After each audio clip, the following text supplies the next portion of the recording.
Когда и как я поняла, что моя личная популярность и популярность канала растет?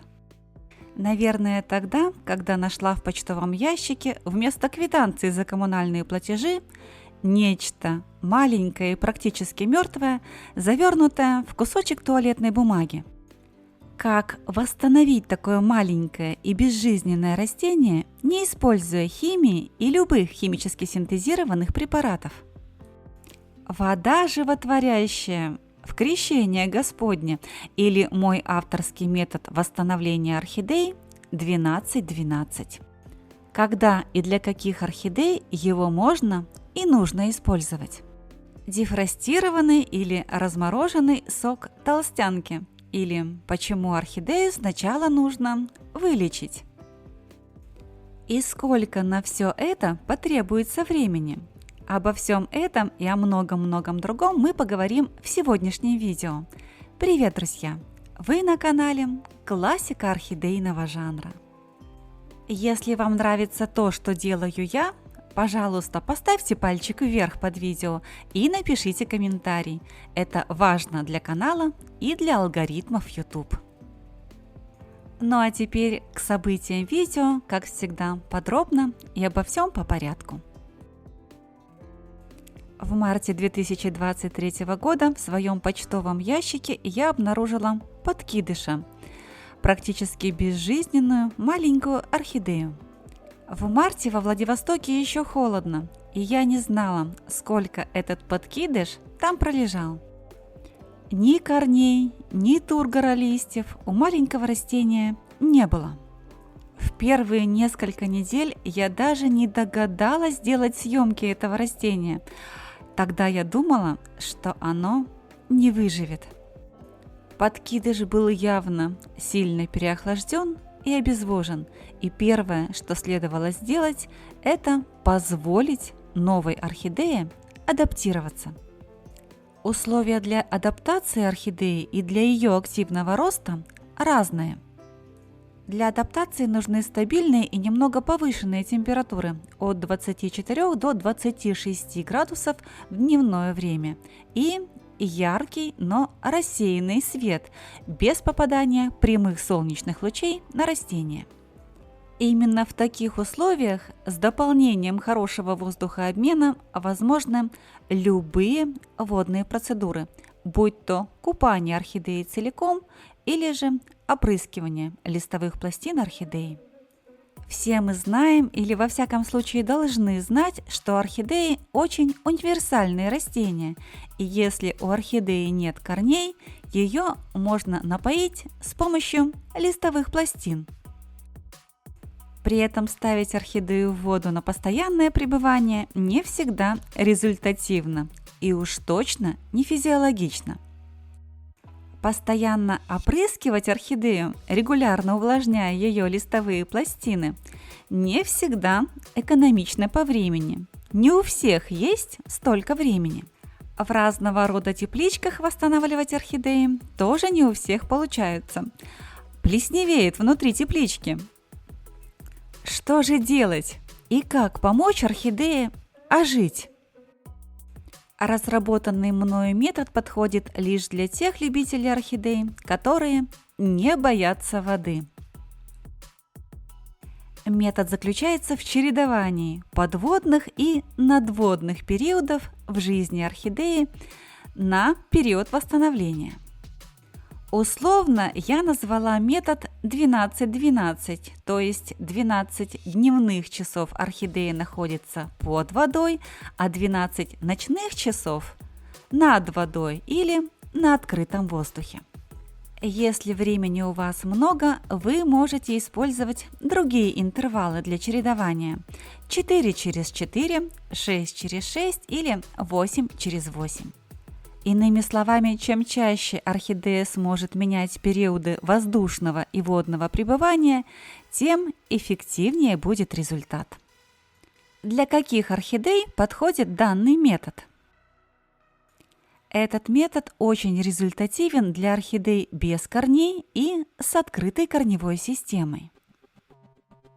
Погрузив орхидею целиком и полностью в воду, мы даем ей шанс напиться из любого источника, будь то зачатки корней или листовые пластины. И если вы до сих пор думаете, что вода может быть во вред орхидеи, а не во благо, досмотрите это видео до конца и оцените результат. Исключениями для использования этого метода являются орхидеи с травмированными листьями, стволом или корнями, или с явными бактериальными или грибковыми инфекциями. Если вы сомневаетесь, не понимаете или боитесь, лучше этот метод восстановления орхидей не использовать. Данное видео не является призывом к действию. В нем я делюсь и показываю вам свои методы и свои результаты. Одновременно с использованием метода 12-12 я лечила орхидею, ведь причину потери корней и тургора листьев я не знала. С лета или даже с весны у меня заготовлено невероятно большое количество самых разнообразных природных лекарственных средств в морозильнике. Но самым лучшим из них является то растение, которое растет прямо у нас на подоконниках. И это крассула, толстянка, денежное дерево или растение-хирург. Чаще всего я использую свежий сок, а в этом случае решила попробовать усиленный вариант – сок из размороженных листьев толстянки. В данном случае я попробовала еще и другой вид толстянки – мелколистную, ведь растение совсем крошечное. Зачем использовать крупные листья? 2 листика размером с рублевую монетку разморозила и вручную выдавила из них сок. Сок отходит хорошо, в руках остается лишь тонкая оболочка. Сока получается много, даже больше, чем достаточно. А оболочка листа крассулы лежит слева. Посмотрите на свои экраны. На время лечебных процедур растение достаем из воды и даем ему немного просохнуть. А затем приступаем к лечебным процедурам. Для этого нам потребуется мягкая кисточка. Смазываем все, абсолютно все, что можем смазать. Листья, ствол, зачатки корней – абсолютно все соком крассулы. Исключением являются молодые растущие корни орхидеи. Их смазывать соком крассулы не следует. Как часто и как долго проводить подобные процедуры? Разумеется, это зависит от наличия у вас свободного времени. Это можно делать ежедневно, можно делать через день, а можно делать раз в неделю, до активации всех ростовых процессов у растения. Если у вас много сока толстянки, этот сок вы можете добавить в воду, в которой замачивается орхидея 12 часов. Если вы ждете мгновенных или очень быстрых результатов восстановления орхидей, боюсь, вас ждет разочарование, ведь орхидеи – крайне инертные растения. 2 месяца мне потребовалось, чтобы с помощью толстянки и с помощью метода 12/12 вывести орхидею из состояния ступора или стресса и сподвигнуть ее к активным ростовым действиям. Прошу обратить ваше внимание, что даже спустя 2 месяца тургор старых листьев орхидеи до сих пор не восстановлен окончательно. Более того скажу, тургор нижних листьев может и вовсе не восстановиться, а может восстановиться лишь тогда, когда корневая система растения отрастет достаточно длинной.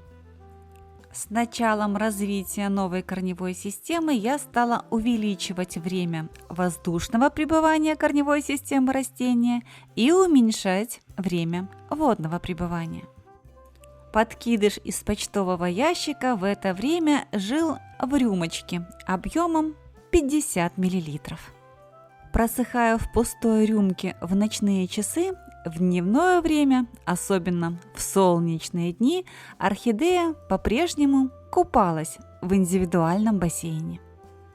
Я настоятельно рекомендую вам обратить внимание, как развивается новая корневая система маленькой орхидеи. Корни растут перпендикулярно стволу, а не вниз, не к дну рюмочки, ведь там сухо. Корни пытаются закрепить орхидею в пространстве и растут прямиком к стенкам рюмки. Обратите внимание, чем длиннее корни, тем лучше тургор листьев.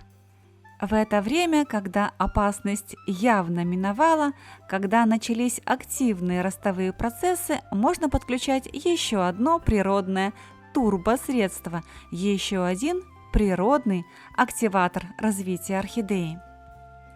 Об этом чудо-природном средстве я создала множество видео на канале «Классика орхидейного жанра».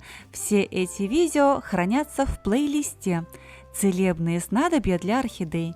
Ссылку на плейлист я, как всегда, оставлю в первом закрепленном комментарии под этим видео и в описании к нему. В случае с орхидеей подкидышем из почтового ящика я использовала сок дефростированного или размороженного алоэ. Точно такая же процедура с помощью кисточки. Я смазывала соком алоэ стволик орхидеи. А потом наступило лето, и я нашла в сквере недалеко от дома новый вид мха, который решила использовать для посадки орхидеи подкидыша. На тот момент я абсолютно ничего не знала об этом мхе, не знала о его способности прирастать к деревянным поверхностям. И все же я решила попробовать посадить орхидею подкидыша с такими странными новыми корнями на блок в живой мох. Я взяла кусок коры хвойных пород деревьев размером с ладонь и примотала орхидею подкидыша к этому блоку с помощью мха и лески. Как известно, это самый природный и самый физиологичный способ посадки орхидей. Вам интересно, куда захочет расти орхидея, будучи посаженной на кусок коры дерева? Вверх или вниз? Правда ли, что в природе орхидеи растут листьями вниз, а корнями вверх? Давайте посмотрим, что стало с орхидеей дальше. В летний период жизнь подкидыша протекала по-разному. Иногда на открытом балконе юго-восточной ориентации, а иногда внутри квартиры, на любом крючке, на любом выступе, который только можно было придумать. В мху всходила разная травка, сам мох активировал все свои ростовые процессы. Активировалась и орхидея подкидыш. Она начала активно растить листовую массу. Листики росли абсолютно крошечными, их длина не превышала 2 сантиметров, но росли. К началу осени малышка отрастила несколько листиков с великолепным тургором и начала отсушивать один из нижних листьев. Такое поведение орхидеи меня нисколько не смутило. Она добирала питательные вещества, так необходимые ей для стремительного развития, из своих вызревших зеленых частей. Кроме того, в этот период я абсолютно не знала, как развивается корневая система этого фаленопсиса, ведь корней в мху не было видно совершенно. К началу холодов, когда орхидеи въехали в квартиру на постоянное проживание, у малышки было 5 листиков. Принято считать, что орхидеи на блоке с живым мхом в квартирных условиях содержать очень сложно, если не сказать невозможно. Так ли это? На мой взгляд, ничего невозможного нет. Главное, чтобы и мху, и орхидеи хватало тех самых 3 жизненно необходимых факторов, о которых я не устаю говорить из видео в видео. Главное, чтобы им хватало света, воды и воздуха. В конечном итоге, в содержании этого блока в квартирных условиях я снова пришла к методу 12-12. Только поменяла местами дневной и ночной периоды. Примерно на 8 ночных часов я помещала блок в воду, в специально отведенный для него контейнер. В дневные часы блок болтался на любом крючке, желательно в очень солнечном месте. В конце ноября случилось еще одно очень радостное событие. Перевернув блок, я увидела кончики корней, а это значит, что они уже достигли краев блока, и нам предстоит пронаблюдать, куда дальше они захотят расти. Тыльная сторона блока показала, что мох способен активно прирастать к поверхности коры. А это дает нам самые радужные, самые радостные перспективы на будущее. Я затрудняюсь сказать, где орхидеи на блоке понравилось больше – на открытом балконе или внутри квартиры во время работы центрального отопления.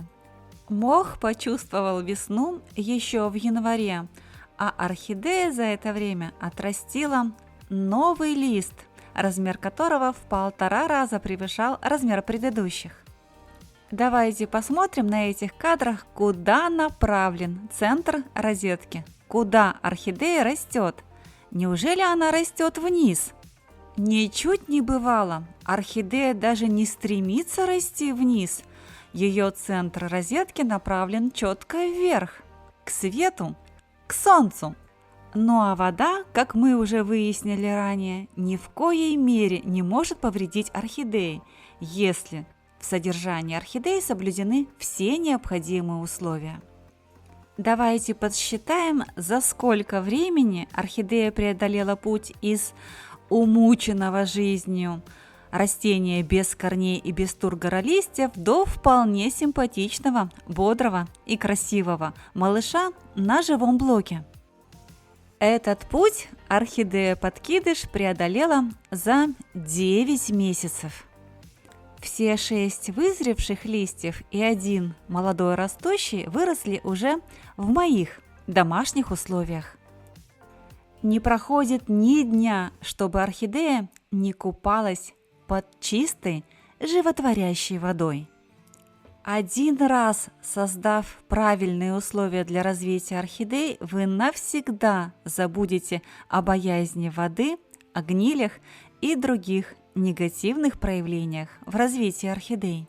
Еще недавно метод 12-12 был моим секретным оружием, а сегодня о нем стало известно многим.